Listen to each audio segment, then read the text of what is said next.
Right, Lynn, floor's yours. Hello, everybody, and welcome to the Mystical Carousel show tonight. We've got a fabulous night tonight with our special guest, Lindsay, who's my niece, and she's coming along today to talk to us all about herbalism. And we've got Willow, of course, and she's sitting there going to take it all in. She's going to love all this.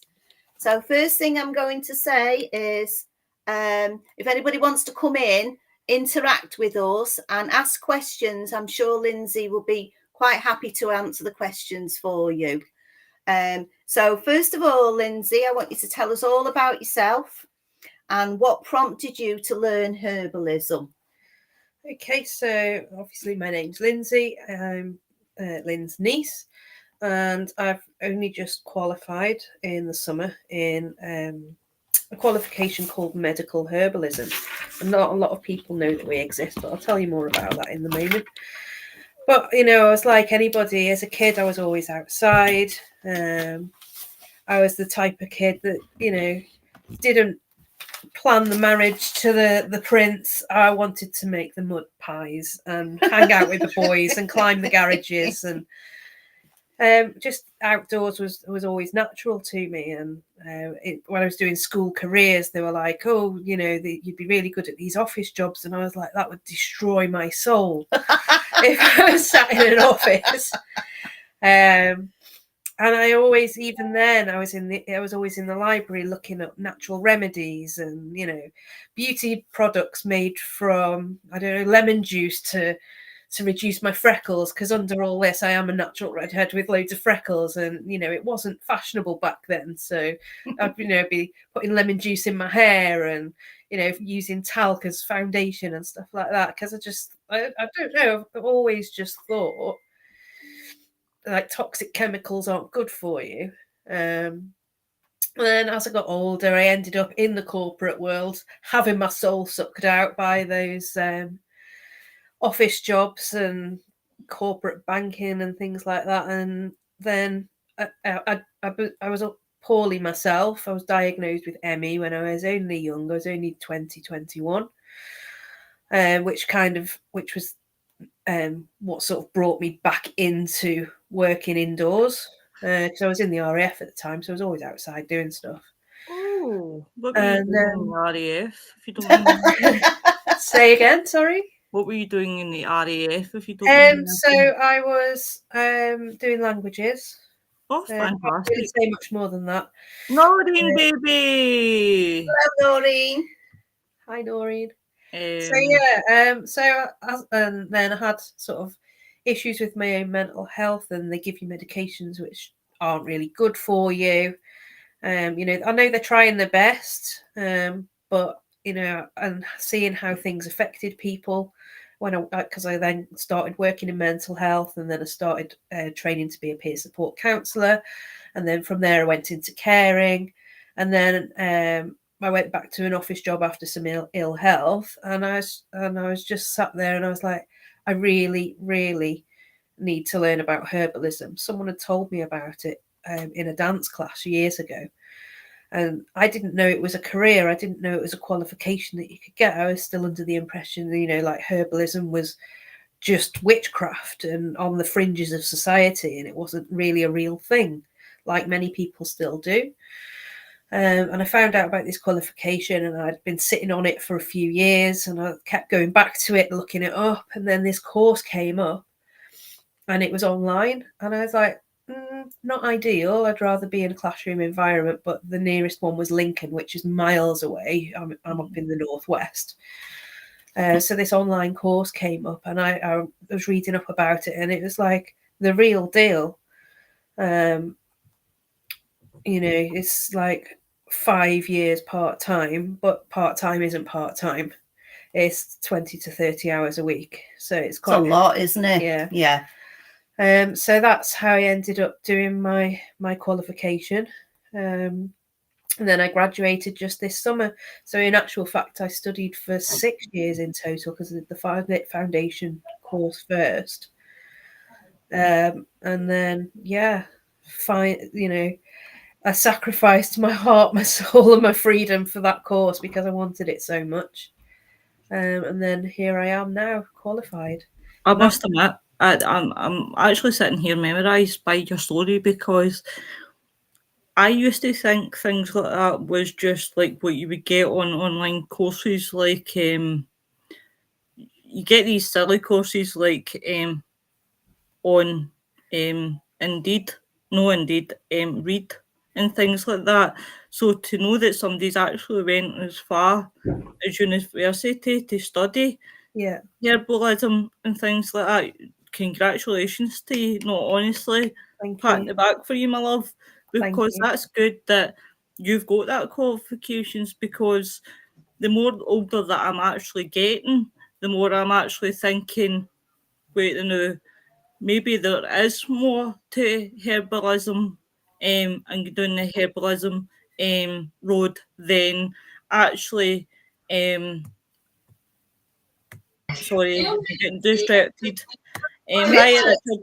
Than actually medication itself.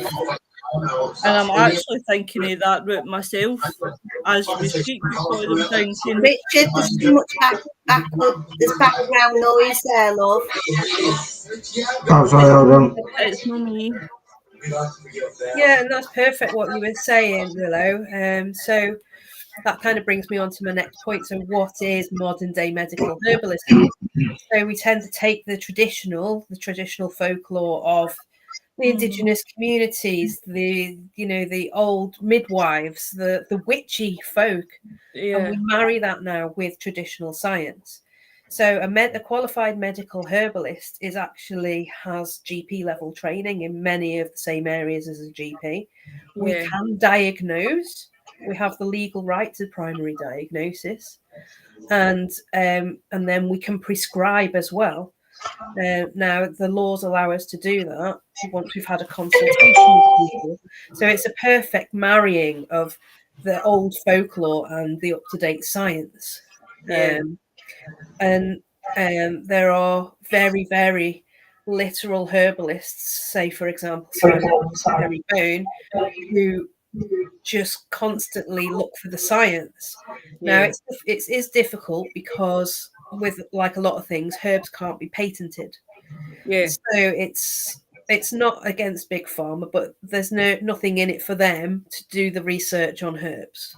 yeah, There's a lot of research on extracts, and I brought along a textbook here, which is absolutely, it's heavy, and this is the scientific study of herbs. yeah. So you just see it's all about toxicology, pharmacology.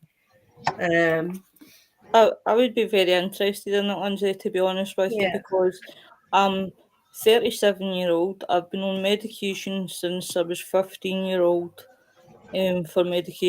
For for all different things, yeah, Lindsay, mostly for mental health. yeah, And I've always said, I'm now 37, nearly coming up now for 40, and I don't want to be on medication anymore. And I think the more that, excuse me, 2 minutes.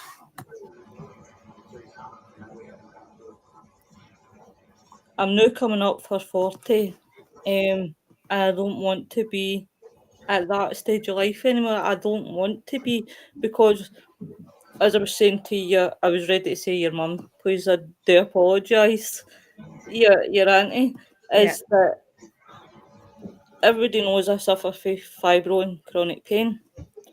I'm getting sick of being a guinea pig, yeah, and I'm sick of getting doped up to the hilt as such, and then having the side effects. Like there, I'm coming off of gabapentin, and right, the withdrawals is absolutely shocking. yeah, And I don't want that. I would rather go total herb.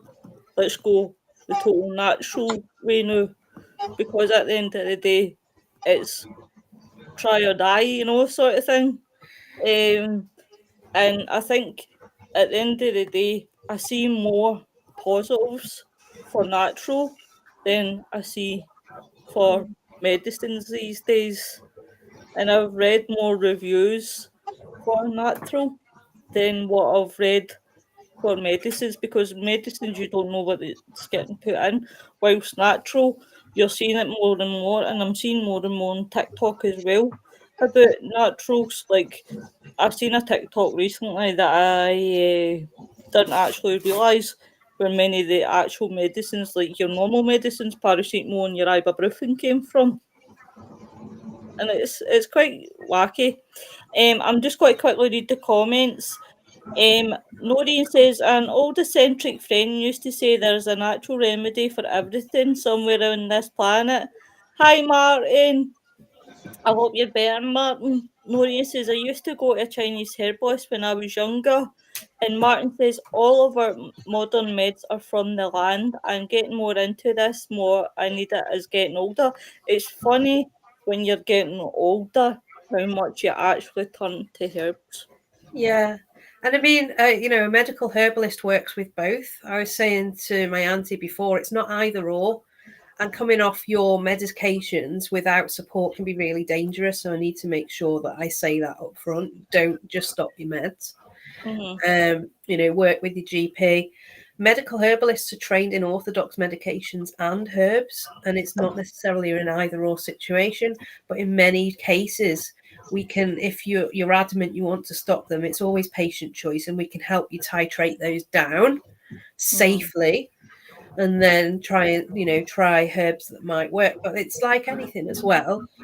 A lot of people try various medications for things until they find one that works. We've got a huge herbal pharmacy available to us. So again, it's working with the herbalist to try and get the best remedies for you, because we have things like warming herbs, cooling herbs, and if we give you one that's too heating for your constitution, then that might just make it a little bit worse. So we review. And that's the good thing. A medical herbalist, the first consultation with you is usually up to 90 minutes. And we go through everything from birth to present. And that's not just your medical conditions, that's your social situation and maybe your mental health. And we're part counsellor as well. So we want to know everything about you, because we're going to go on this journey with you. It's a collaboration. And we're as invested in your health as you are. Yeah. So Please don't think I was really laughing at you, Lindsay. I was laughing at Martin because on a light note he says I'm part pirate, so rum usually works for the man. That's what I was going to forget as well. Hi, Jacqueline. And Martin says I refuse Jacqueline. to take Well, meds if it's until spice rum, it's got herbs in it. I refuse to take meds until it's impossible not to, but I believe there is always alternative plant herb or even breathing techniques. Yeah. So what would you get on a consultation? Okay, so for a consultation, as I said, the first one is normally up to 90 minutes because we want to know everything about you. And the older you are, the more likely it is that you've got more medical history behind you. And we want to know everything about that, because it's not just what's presenting now, it's everything behind it. We don't want to just do symptomatic treatment, which is just treat the symptoms that you've come for. We want to go back to the cause and see if we can rectify it at source. And in order to do that, we need to have all the information. So we'll I brought a form here that I can just read through. So we've got your presenting complaint, which is what you come with today. Then we've got your past medical history, which includes any accidents, illnesses, childhood stuff, allergies. Your drug history, past and present, is really important to us. Your family history, because that obviously feeds into anything, especially things like autoimmune are usually hereditary. So we'd need to know that as well.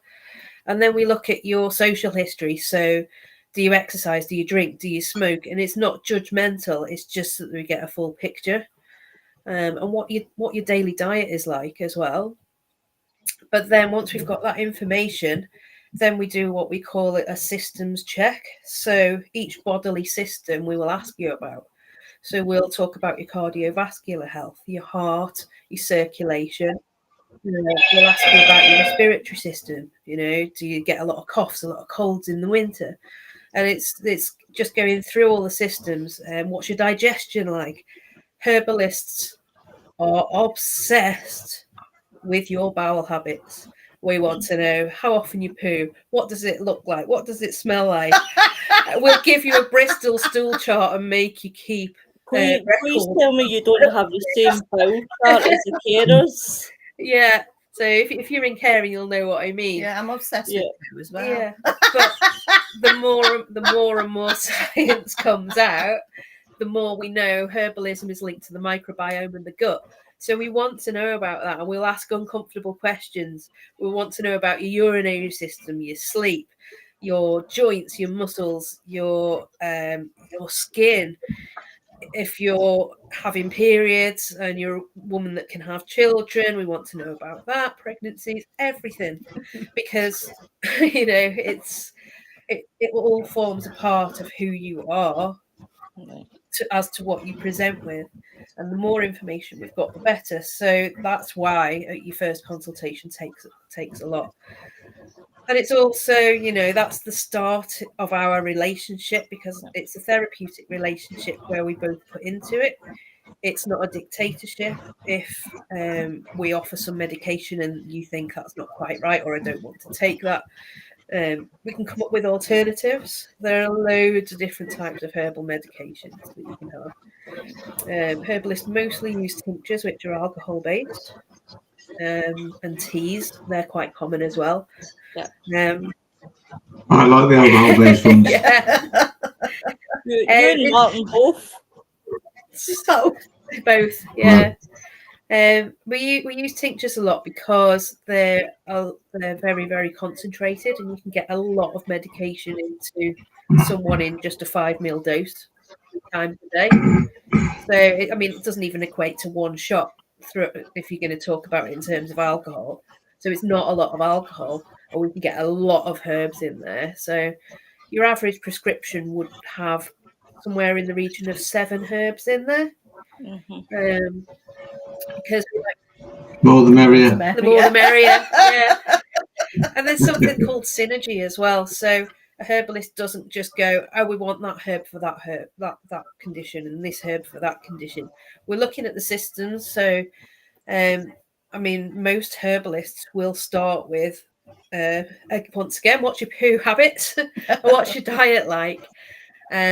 Because we want to know that your digestion and elimination and your liver health is fully functioning before we start down any kind of path of treatment. Because if it's not on point, you're not going to absorb the herbs as much anyway. So it'd just be, not as effective. So a lot of the time, herbalists will maybe consider doing some kind of gut and digestion work for a few weeks. And some liver support, just to make sure that your body is ready and receptive to receive these herbs. Yeah. Noreen says, I think a lot of people just blindly take medication just because it only prescribed without asking questions. Martin said, but I have always used rum when I got bad hay fever. Oh, aye, it works for hay fever. Always worked, or I didn't care if I had it enough. Noreen says, I was scared by it. Don't blame me. Issues were clover oil. Clove oil, yeah. Yep.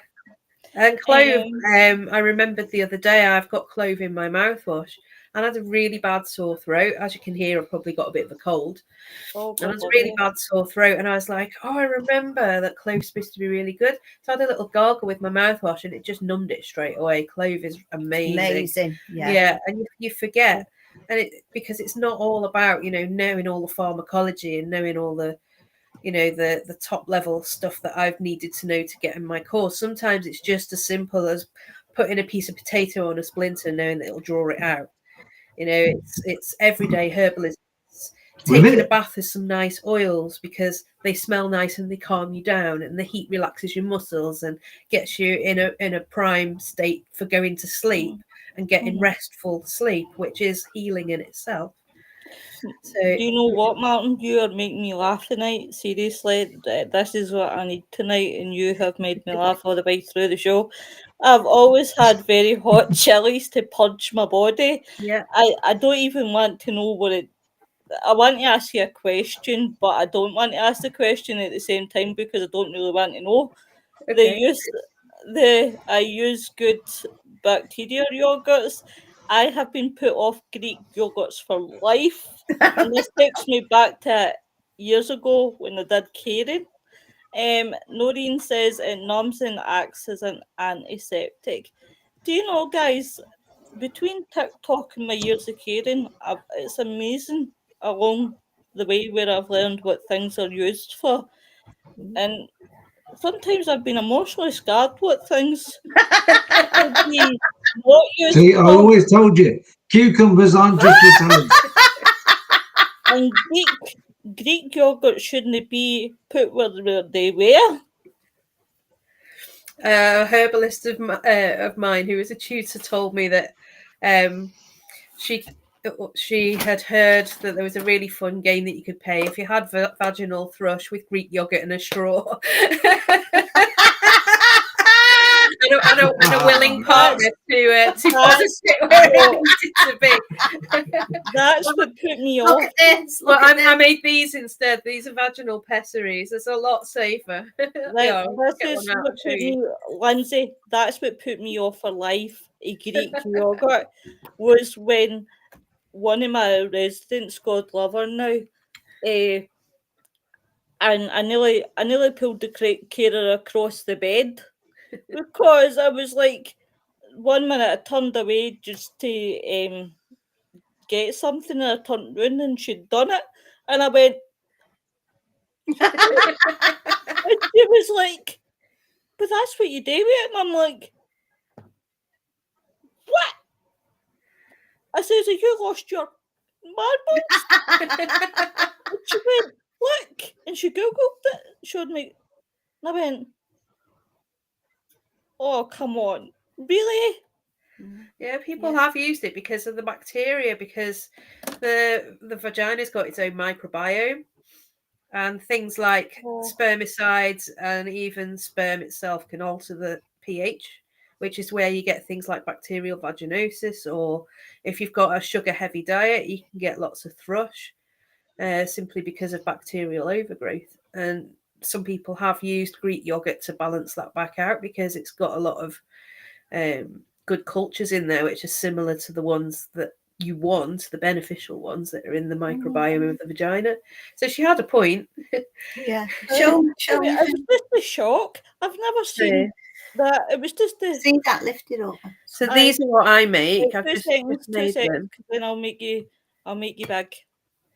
So these are calendula pessaries. These are for the vagina, and they're made by infusing the calendula, which you would know as pot marigold. You know that bright orange flower that grows quite prolifically in the garden. And I've infused those directly into pure cocoa butter. And if you want to look after your vaginal health, you can use these, and they melt really quickly. I'll just try and show you. So can you see that straight away? Oh yeah. Yeah, I can see that. Yeah. That's pretty So cool. as soon as they hit body temperature, they melt, which is really good because then they can they're really soothing and healing to the vaginal walls. So if you're having like problems with lots of infections and things like that, they can come in handy. Now, I have to be really clear here that the rules on discussing herbal treatments are quite specific in the UK. Right. So I can't say, unless I've had a consultation with you, that this herb will fix that problem. What I can say is traditionally calendula was used as an antibacterial, anti-inflammatory, antifungal agent. And in the pessaries, calendula is. What a conversation at this time. But could you tell me? Because I haven't got a vagina. Well, men can get thrush too. And they can pass it between their partners. So, Oh, that's why it looks like a book. That's why it looks like a book. Always And sterilise your Ah, equipment. before MD gets the wrong idea here about me, hot boiling water. Martin So, says, yeah. well, chili kills all bacteria in the body. I was going to say, Martin, I'm dying to ask, but it's one of these ones that will kill me. If you say I'll almost stop laughing. But did it know chilies are hot, but did it know hurt your dingling? Who put chili in the dingling? They do, yeah. No. They Put do. the chili in the back. If you're cooking with chilies and you get away, Then yogurt puts a it good sends back you through in, the but they fucking have roof. done operations using chili on people. No, I wouldn't say that you would use chili in Concentrated. delicate areas. Definitely not. And herbalists use cayenne And it's the rather same than as chili. So that's- cayenne's really good on cuts. It helps stop bleeding. uh-huh. But I wouldn't put chili on cuts because you'd be screaming for the hills. So That's why it I'm just really stings important like that hell. you know your plants. They're not always interchangeable. Martin says that's why I wash in key fluids. I don't want to know what key fluids is. I've heard enough tonight for me. We've got chilies, we've got other things. Chilies. Talking about chilies. So chilies are what we call a diaphoretic because they heat up the body and they promote sweating, which is another way of elimination. So you may well notice that when you start sweating, that's the body eliminating toxins. And that's one thing that's really useful, especially this time of year, is things like cold and flu season. So if you're like me and you're a bit bunged up, you could add a bit of chili or a bit of ginger to your tea, and that the chili or cayenne as we use, then I don't know if you know when you've had a hot Indian or spicy food, then starts running. It's the same thing. So that's it heats up, it opens up those vessels, and then clears you out. So it's really quite good. I brought a little mix actually of herbs that I use for colds. So in here we've got elderflower. Put it up a bit, though. Right, wait 2 seconds, and I will put Lindsay up. So in here, wait, no, I'll do it the other way because it's probably better that way. Right there. Okay, so we've got some elderflower in there. We've got peppermint and we've got yarrow. Looks like marijuana to me. Those are fresh herbs that I've picked and dried myself. And then there's also a bit of echinacea in here, which is really good for helping to give the immune system a bit of a kick. Now, this is a really good basic tea remedy for if you're starting to get a cough or a cold. Rather than reaching for the paracetamol, which is going to suppress the immune system and suppress the inflammation, what the elderflower, peppermint, and yarrow does is it then brings your temperature up to promote that inflammation, promote that immune system response, which is what you want, because then the body's going to heal itself a lot quicker. If you start taking things like paracetamol, ibuprofen, you're actually doing the opposite, and you're going to prolong things in the long run. So as they say, wrap up warm and sweat it out really is its own herbal remedy. Get a hot bath, as long as you've not got other illnesses where, say, for example, if you've got POTS or some kind of dysautonomia where sweating's going to make you dizzy and pass out, obviously be safe. But if you can do that, then you're going to sweat out a cold and bacteria and viruses a lot quicker. So herbalism's about working with the body processes rather than suppressing them down. So that's a really nice tea that I make. See, I love the good thing about see, my partner, he got me witchy stuff that I've never actually used, and I've showed your Auntie Lynn and the rest of the guys, and it's got all different stuff. It's got mugwort, yarrow, what else has it got? It's got all different sort of stuff in it, and I've never used it. And it was Tim that told me that mugwort's good for stuff. Mugwort is a big Noreen one of the says that, women's herbs as well. Not just yeah, women's herbs, but people take it as well because, linking it to mystical things and witchcraft, it's yeah, can be used to promote lucid dreaming. So it won't yeah, get you high, it won't alter your consciousness, but when you go to sleep, you might find that it alters your dream states. And if you remember those in the morning, you might find that you had some wacky dreams, or even some prophetic dreams. I don't know. I would I've hate not to hear tried that. it. Lindsay, I dream enough without having mental Same, dreams. yeah, same. Nobody says Oh, garlic is a good one. I absolutely love garlic garlic. garlic is Good amazing. for the heart, isn't it? Raw Martin says, crushed no, garlic. no, Yeah. I eat chili, then eat yogurt. I don't touch anything else. I put thank Christ for that.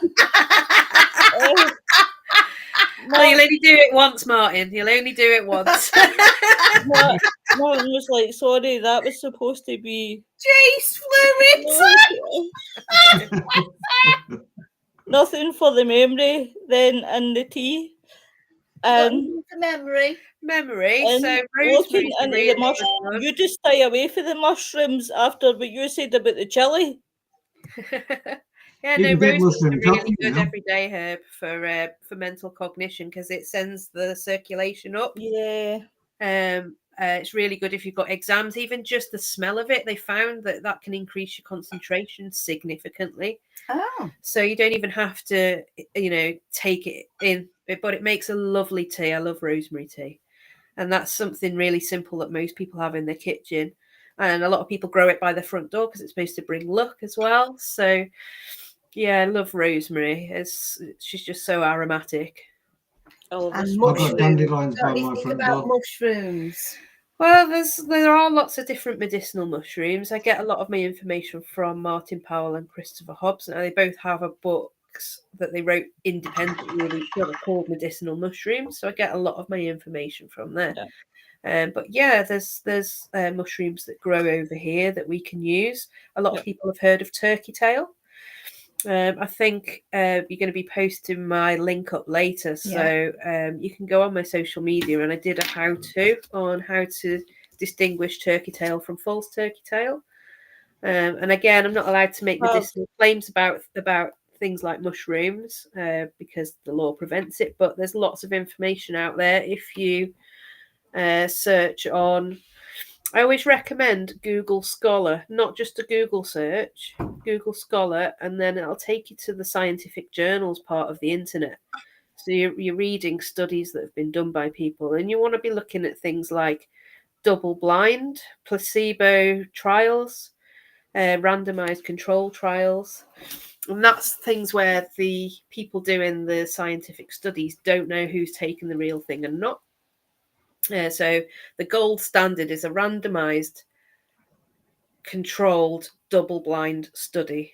That was a bit of a mouthful. It was, wasn't it? Yeah. But yeah, a lot of medicinal mushrooms, especially in Asia, have been used for a long time, some alongside chemotherapy. And again, I'm hindered by the law as to what I can say about that. But go to Google Scholar, do your research, look at proper studies, and then decide for yourself if you think that's. Have you got a page? Sorry, Lindsay, and I'll put it up just now for you. Yeah, there's it's on Facebook. I have an Instagram as well, but I don't use that as much. Give all the information. Yeah. So on Facebook, it's just Lindsay, medical herbalist. Spell LYNDSAY. If you search for that, that should come up. Right, I'll spell it right this time. As everybody knows, I spelled Lindsay wrong, way wrong.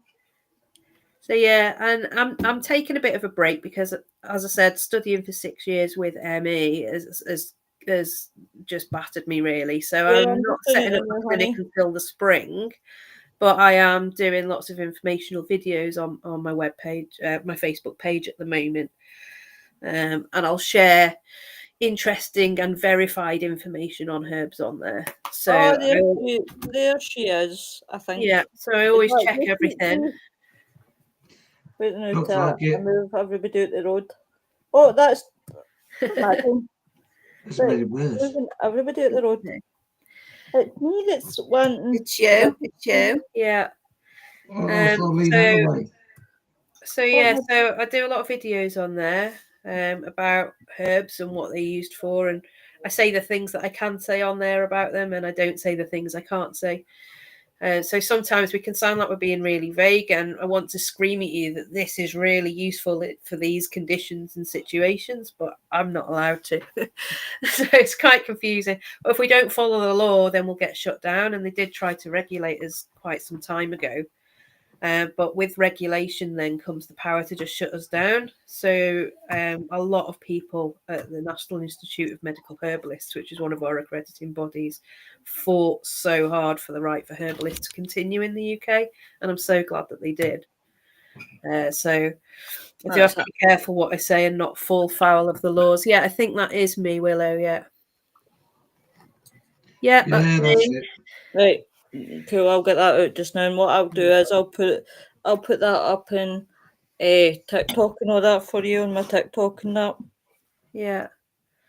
So, I mean, I can't answer questions about specific conditions as such, but has anybody got any generic questions that they'd like me to answer?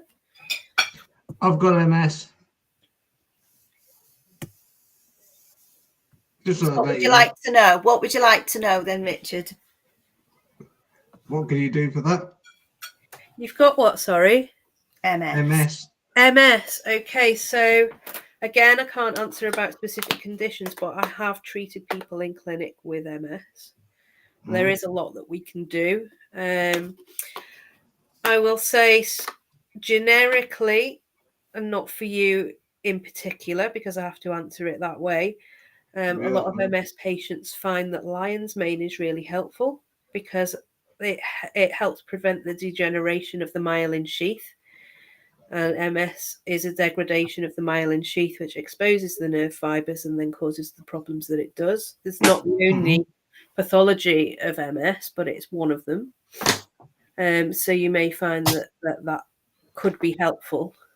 The link is in the description, guys. Well, in the comments, I've just put the page up, guys. If you could give that a follow, that would be amazing. Oh, Noreen's got a question for Lindsay. Okay, so yeah, was that what is good for chasing your lungs of congestion? Okay, so there's some really, really good lung herbs that we can get in the UK, which have got an affinity for the respiratory system. So we're not talking about a specific medical condition, which is good. So I can always recommend things like raw garlic is a really good starter. So that's just one of the easy kitchen remedies that we can get. And then we have mullein, or mullein as people call it, verbascum. And that's the plant that you might see with really fuzzy leaves, a bit like lamb's ear. And that's got a really good affinity for like an expectorant quality, so it'll help cough things up. And then we have something else called elecampane, Inula helenium. That's also another good respiratory herb. And if you sort of need something expectorant as well, thyme from your kitchen. Thyme is vulgaris, and they can make a really simple cup of tea with that. It's got lots of aromatic volatile oils in it. So if you're going to make a cup of tea with it, for example, you'd put some in a cup, pour boiling water over it, then cover it, because those volatile oils are what contain the healing properties. So you want those to fall back down into the tea. So I use one of these when I'm making my cups of tea. I don't know if you can see, it's got loads of perforations in it. Yeah, and it's got a lid. So my tea goes in there, that goes in the cup, the lid goes on, and it brews for a good 10-15 minutes. And it's really simple. You know, you can just go into your kitchen. Thyme is a really good one. Loads of raw garlic. You can get onion syrup, so that's a really easy one to make if you've got a lot of coughs and colds and things like that. Another one really is if if you tend to get a lot of coughs and colds and things over winter, there's a really good remedy called fire cider, and that's got loads. We were talking about chilies before. That's got loads of like hot, fiery ingredients in it. Now, it's not actually alcoholic. It's made usually with organic boring. cider vinegar. I know. I'm sorry. We haven't got the chats up low. And that's got things in it like garlic. It's got the onions in it. It's got loads of chilies in it and ginger and horseradish. And you take a spoonful of that and you feel the whoosh. And what that's doing is, again, it's raising the body temperature to keep it high because the bacteria and the viruses can't function in those environments. So, you know, it's sometimes about preempting. If you're going to get lots of coughs and colds and then you know, another good one is elderberry syrup. A lot of people have heard of that. Yes. Yeah. That's antiviral. It's really good. And it's really soothing as well if you get a nice elderberry syrup. Now, these are things as well you can make at home. Because I think there's a product called Sambacol, and it's made and available for sale, but it's so expensive. When, you know, if you're that way inclined and you like to go foraging like me and my auntie here, you can go and get them for free, you know, in late summer when the elderflowers finish, those gorgeous creamy elderflowers. And then if you haven't picked them all and you've left plenty, then whatever's left will then turn to elderberries, and you can go and pick those and dry them or make your own elderberry syrup. It's really simple. There's loads of internet recipes for elderberry syrup. Can I Things just like spices like star anise and cinnamon and clove. There's a reason why they're all used at winter, because they're all really good for like colds and flu and just health in general. Yeah. Can I just ask you a question, Lindsay? Yeah. What about the ones that you get, like, say, on for witchy shops, like the herbs for witchy shops? Would they still be just as good as well for people that obviously can't? Yeah, you need to ask your stockist if these are herbs for consumption or if they're herbs for spell work, because the rules and regulations about health and hygiene and health and safety for different types of herbs are different. Yeah. If it's something that you're going to consume, you need to ask that question, and if they don't give you a good answer, then just okay. No, where's it go? Yeah, because like anything, you want to make sure of the quality of things you're putting into your body. Yeah, no, again, I like to grow stuff. I like to forage stuff because I know the provenance. I know where it's come from. I know I've ID'd it correctly as well. Because a lot of the, shall we say, big online retailers, you don't know exactly what you're getting. How many times have you ordered something and it comes and it's like half the size, or not quite as described, which is different okay labeling. as an item if it's, you know, if you're then putting that stuff into your body, how much can you trust that seller? Noreen wants to know suggestions for. Sorry, I didn't know if you had answered this question or not. Suggestions for inflammatory due to autoimmune. Okay, so again, autoimmune is essentially you've got two immune systems. So you've got the one that you're born with, which is the innate system, and you've got the acquired. So the acquired system is where autoimmune tends to affect people, and it is very, very difficult. So I am going to be vague on this, I'm afraid, because that is something that would need a consultation. But in general, keeping down inflammation in the body is about, you know, reducing the amount of toxic chemicals that you're putting into your body through things like cosmetics, household sprays, those room spray things, you know, the ones that you plug in and things like that, chemical smells. They're just not really good for you. And then looking at your diet to see, you know, where you can make healthier swaps for fresh fruit and vegetables over processed foods. because that has a lot to do with it as well. There are herbs that can help for inflammation. So one that a lot of people will have heard of is turmeric. Yeah. Now, we know that turmeric on its own is good, but when you mix that with a bit of black pepper and a bit of good quality oil, so maybe coconut oil or something like that, that potentiates it, that makes it work better as well. But again, as I said, double check your sources, check your dosages, because and don't overtake it. People think more is better, and it's not always, because like anything, water's really good for you, for example, but if you drink liters and liters and liters, that's going to make you very, very poorly. And it's the same with herbs. There's optimal dosages for things, so you need to be really careful. But turmeric's a really good one. I'm just trying to think. Some of the herbs that we use are what are called restricted herbs as well, which means that only qualified herbalists are practiced to use them. There are quite a few that we could use to support autoimmune. My final exam was on autoimmune conditions. Just trying to think of another one that you might have come across. So we were talking earlier about how herbs were the precursors to modern medicines. Yeah. So you may well have heard of filipendula or willow bark, which are anti-inflammatory because of the salicylates. Yeah. And they are now, but they were the precursors for aspirin. Because I think it was, I always get these two mixed up, so don't quote me. I think it was meadowsweet, which used to be called spirea. So aspirea in. Yeah, that's clever. So, however, here's the clever thing about, right, I'm going to go on a rant now. On you go.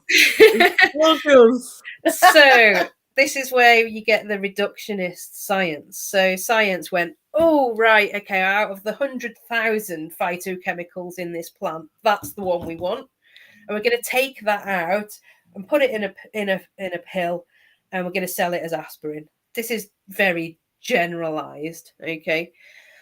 And aspirin, as we know, comes with issues. Yes, it does help with pain and inflammation, but we know that it can cause damage to the stomach lining. It can cause bleeding in the stomach and stomach ulcers. The clever thing about the plant is those other 99,000 phytochemicals are protective. They work together.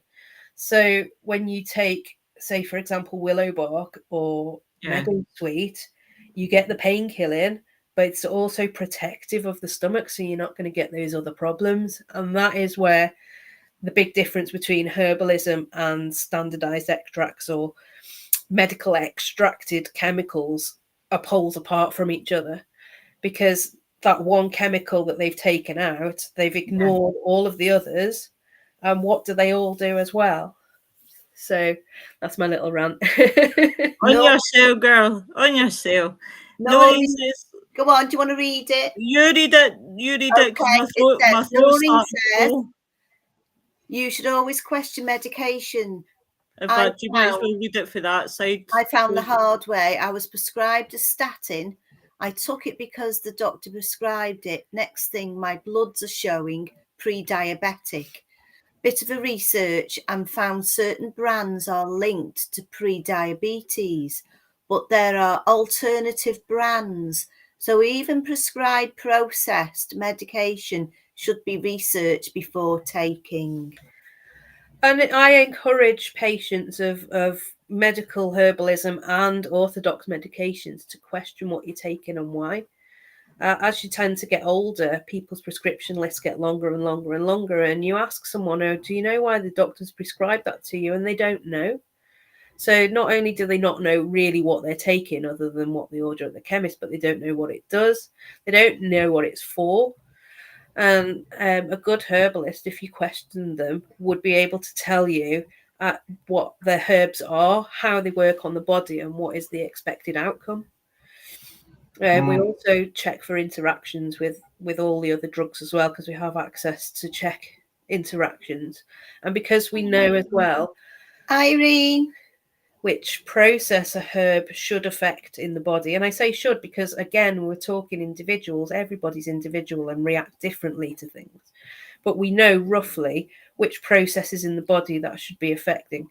And if there's any medications that people are taking that may contraindicate with those, then again, as is it Noreen, we're saying there are other options. We have lots of different choices, and we'll always make the safest ones for you.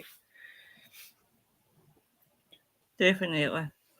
I was once prescribed modafinil for something, and it sent my blood pressure right up through the sky. And they took me off it, and then I had to go back every month for blood pressure testing until it came back down. I think it took about 4 months for it to come back down to normal. Wow. It sent it right up. You sure it wasn't the nurse giving you the medication that made your blood pressure go up? Pardon? Sure it wasn't the nurse giving you that made your blood pressure go up? Yeah, I mean, there is a phenomenon called white coat syndrome as well, which a lot of people have, which is as soon as you're in any kind of medical setting, your heart rate goes through the roof, as does your blood pressure. There's some people that can't get a normal blood pressure reading, even though their blood pressure is perfectly fine, because as soon as they're sat in that office, they just feel stressed. Oh, Yeah, he wasn't that's stressed. It was exactly with me. something else. Yeah. Okay. Hello, Irene. Welcome tonight. Hugs, Hope you're Irene. When I have a blood pressure taken, it's always when they go to the hospital and I've got to park outside because there's no disabled spots on the inside. Oh, And jeez. I've got to walk about, I don't know, 1,000 yards to the first reception. Then they send you around to the second reception to go and meet the nurses. And by the time you get around to the second reception, after another 250 metres, you're knackered. And you get there and they go, I'll take your blood pressure down. I'm like, no, can you wait a few minutes? Because I'd like to relax a little bit. Okay, then they take it. Oh, it's up a little bit. I wonder why. Yeah, I need I a always life. take blood pressures as part of a consultation, and I don't normally do it till like we're near the end, and everyone's sat down. They've usually had a nice cup of herbal tea, and we've just been chatting because it's quite informal. It's a bit like this, I want to grill people, but not in a way that is going to stress them out or cause any, worry. And then towards the end, that's when I'll take the blood pressure and I'll check their oxygen levels and do any. Mine's always at the start.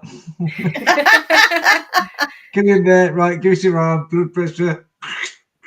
So Noreen says, I trust herbalists more simply because they have to be so much more cautious and well versed in all the implications of the herbs because they are held to a different standard.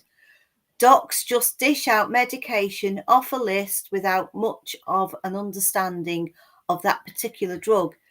I'm just going off personal experience. Bless you. No, yeah, and we are held to most doctors use Google. There's the herbal paradox of herbs are rubbish, they don't work, and also herbs are very dangerous, don't take them.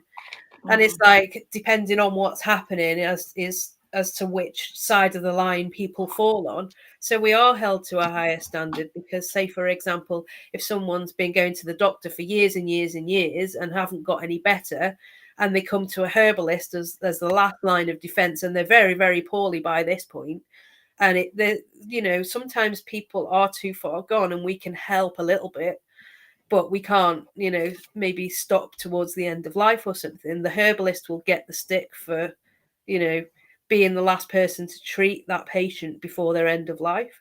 Yeah. So we have to be really, really careful about what we're doing. And it's a sad situation, really, that people wait so long before coming to see us, because you don't necessarily have to have anything wrong to come and see a herbalist. You could just want to have a better quality of life and just feel better about yourself and take control of your health. It doesn't have to be, that you're so poorly before you come and see us. My favorite patient is one that I discharge as soon as possible because I've got them back in balance. We've had a good chat about things that are going to go forwards.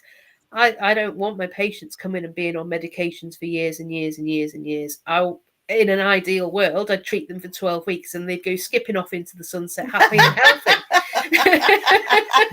Next, please. Do you know what, Lindsay? I've sat here and I listened to you tonight, right? And I'm probably more convinced by you than I am by my own doctor. Right? Because I sit here and I listen to you and I think to myself, why can you not be my doctor? Because I sit here and I listen to how genuine you are. You know your herbs with you're at the back of your hand, and you're so honest and open, and you're just say it as you see it. Like your Auntie Lynn, right? I love your Auntie Lynn to bits. I do. We all She's love the best Auntie girl Lynn. in the world. We all love Auntie Lynn. Good. Don't disrespect Or we Auntie Auntie Lynn. Lynn. And I've really enjoyed the show, and I could have you back next week if I wanted. You're probably like, hell fucking no, I'm not coming down every week for this. You're driving me crazy, woman. Well, I'm setting up in spring, so what I might do is, if you have me back, I could come back and do like a well-being for spring chat. Yeah, you know, that talk would be about brilliant. That'd be good. That you know, would be brilliant, Lindsay, because after I the actually sluggishness have of sat winter. here Yeah, and Yeah. I've listened to you, and I honestly have sat here and really enjoyed listening to you. And you know when I really enjoy listening to somebody, because I sit really quiet, and folk when I sit really quiet, folk think she's there's something wrong with Willow. Taking She's it awful all quiet. Yeah. she's taking it all But in. it's because I'm Well, taking I it in. can't say I didn't think that. There you, cheeky. Well, it's been a real pleasure. Oh. I've really enjoyed talking to you about herbalism, and I think my Auntie Lynn's got all my information, so you can Yes. post that up. Aye, and definitely. people coming over. Definitely. As Here's I a said, question for you, right? I don't Yeah. know if it's outside your lines or that. It's just you can tell me F off, right? Everybody generally does when I ask this question, right? As a herbalist, right? Do you can say aye or nay, you don't need to even get into the subject, but do you deal with the medical cannabis on? Unfortunately, we're not allowed to in the UK because it's illegal. But Oh, I can recommend a herbalist in Canada and no. I'm just asking if in the UK, because I know there's a bit in the UK that actually does. But yeah, it's called, what is it? Relief or something? there's a few different companies that are set up Uh-huh. now. New relief. And CBD, which is cannabis without the THC, without the psychoactive effects, is actually legal. And a lot of people do find relief from it. Because I don't know if herbalists actually touched on that side or if it was against. Yeah, that anything with case. THC in it or anything that's psychoactive, so anything that's illegal, it is still illegal for us as herbalists. Yeah. But there's I hope more you and don't more mind me benefits. asking that, Lindsay. Yeah, no, and I would welcome it to become part of the herbalist's chest. Yeah. However, can I just say there are much better herbs out there? Yeah. No, it was just out of curiosity. Yeah. Noreen says, my late partner What's those herbs then? What? What are the herbs that are much better than cannabis then, Lindsay? So some of the herbs that we've talked about for inflammation and things like that. So like your garlic, for example, your onions, your turmeric, your filipendula, sorry, meadow sweet to you, willow bark, things like that, turmeric. Is willow bark the one you get paracetamol from? That's paracetamol is different. You're thinking aspirin, which is the meadow sweet or the willow bark. I'm getting really tired now because I have ME. So I'm just, if I'm babbling or not quite making sense, I'm kind of at the end of my window, I'm afraid. What we'll do can we just ask one more question then? Is that okay? Yeah. I'm going to read what Noreen said. Right, we'll do one more question and then we'll call it time because Lindsay's getting tired, guys. Yeah. So Noreen says, my late partner had terminal cancer at the same time his brother had exactly the same type of cancer. My partner took herbal infusions and he was well up until the end. His brother, who had chemical treatment, suffered. So although he couldn't be cured at the stage he was diagnosed, it certainly gave him a better quality of life. Yeah. Yeah, and that is quite regularly. I wrote a post on my book on my Facebook about that the other day, saying that we can't cure all. Some things aren't incurable, but we can help slow the progression of things, and we can help symptoms and manage the quality of life much better. In the UK, we're not allowed to say that we can treat cancer, and we're not allowed to treat cancer. But we can support cancer treatment and try and help reduce some of the symptoms, such as nausea and things like that. Definitely. Right, guys, we're going to roll up here now because Lindsay's tired. But I want to say thank you so much, Lindsay. The Thank link's you so much, Lynn. in the comments. The link's there. The link's there, guys. If you want to go and check Lindsay out, guys, please go and support this lady. Thank you very much to Lynn, baby, for doing this show tonight. Thank you for this guy for appearing. Lovely. Thank you for all your questions, and thank you for having me on. You're very welcome. You are more than welcome to come back anytime, Lindsay. I would have you back anytime. So sorry, guys. Got to go. Perhaps you could do another show in this. We will, my darling, in spring. But tomorrow night, guys, we will be talking about Hangajing. What are we talking about tomorrow night? Different types of hauntings. Oh yeah. I forgot. Types of what? Different types of hauntings. Hauntings. Oh, right, yeah. Okay. Yeah. I didn't say different types of jugs. No, I didn't think you said that. It sounded like quantums of quantums. Doesn't matter. It's just the Scottish accent, So Doing my Scottish accent, Elaine, arsehole. Noreen says my partner took. Nice to meet you too, Lois. Oh, Noreen. I'll get you to cuddle, my love. But definitely, guys, we will catch up with you tomorrow night. Night, everyone. Good night. Bye.